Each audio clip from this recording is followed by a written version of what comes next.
Welcome back to my channel. तो ये mycology series का पार्ट 2 वीडियो है जिसमें मैं क्लासिफिकेशन ऑफ फंजाई के बारे में बताऊंगी। वैसे तो क्लासिफिकेशन ऑन मॉर्फोलॉजी के बेसिस पे किया जाता है, स्पोर्स के बेसिस पे किया जाता है, वेजिटेटिव स्टेट के बेसिस पे किया जाता है और लोकेशन के बेसिस पे किया जाता है। लेकिन सिलेबस में मॉर्फोलॉजी के बेसिस पे दिया हुआ है, इसीलिए हम इसका जो क्लासिफिकेशन है वो मॉर्फोलॉजी के बेसिस पे देखेंगे। मॉर्फोलॉजी के बेसिस पे 4 टाइप्स है फंजाई के। पहला है ईस्ट, दूसरा है ईस्ट लाइक, तीसरा है मोल्स या फिर हाइफे और चौथा है डाइमॉर्फिक फंगल ऑर्गेनिज्म। पहला देख लेते हैं ईस्ट।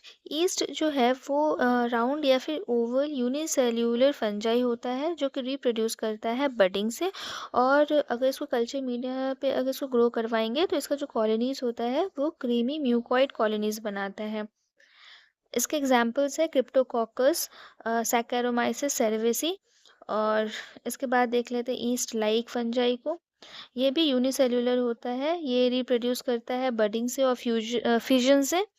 और जब ये रिप्रोड्यूस करता है बडिंग से तो इसके जो बडिंग सेल्स है वो एंड टू एंड जॉइन होके एक चेन बना लेते हैं, तो इसी को कहते हैं स्यूडो हाइफे। एग्जाम्पल है ईस्ट लाइक फंजाई का कैंडिडा, मालासीजा, ट्राइकोस्पोरॉन और हॉट। अब बात करते हैं मोल्स या फिर हाइफे के। मोल्स या हाइफा दो तरीके का होता है, असेप्टेड या फिर सेप्टेड। असेप्टेड का मतलब ये हो गया कि सेपरेशन नहीं है, तो इसका जो हाइफा होगा वो कैसा होगा, सिंगल स्ट्रेट लाइन का होगा, कोई सेगमेंट्स देखने को नहीं मिलेगा। डिवॉइड ऑफ सेप्टा है। डिवॉइड ऑफ सेप्टा है तो सारा जो न्यूक्लियस है वो अलग अलग सेल्स में नहीं लगेगा, तो इसीलिए ये सिनोसाइटिक भी है। और जो सेप्टेट है वो उसमें सेप्टार देखने को मिलता है, क्रॉस या फिर कह सकते हैं क्रॉस वॉल देखने को मिलता है, और ये मल्टी सेल्यूलर होता है। मोल्स और हाइफा जो है वो सेक्सुअल और असेक्सुअल दोनों तरीके से रिप्रोडक्शन करता है। इसका जो हाइफा है वो कंटिन्यू करता है ग्रो करना, मतलब जो हाइफा है वो ग्रो करता है और बहुत सारा ब्रांच निकाल देता है, ठीक है। तो इसके वजह से वो क्या होता है, हाइफा एक टैंगल हो जाता है, टैंगल होके मास बना लेता है, और इसी टैंगल्ड मास को हम माइसीलियम कहते हैं, ठीक। अब माइसीलियम भी दो टाइप का होता है, एक एरियल माइसीलियम है और वेजिटेटिव माइसीलियम है।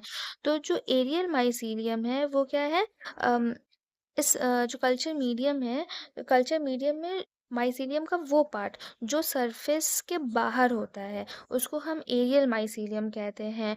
और जो पार्ट कल्चर मीडिया में ग्रो कर रहा है उसको हम वेजिटेटिव माइसीलियम कहते हैं। अब देखते हैं डाइमॉर्फिक फंजाई को। इसको हम थर्मली डाइमॉर्फिक फंजाई भी कहते हैं। क्यों क्यों इसका दो मॉर्फोलॉजीज प्रेजेंट होता है। पहला है ईस्ट, दूसरा है मोल्ड।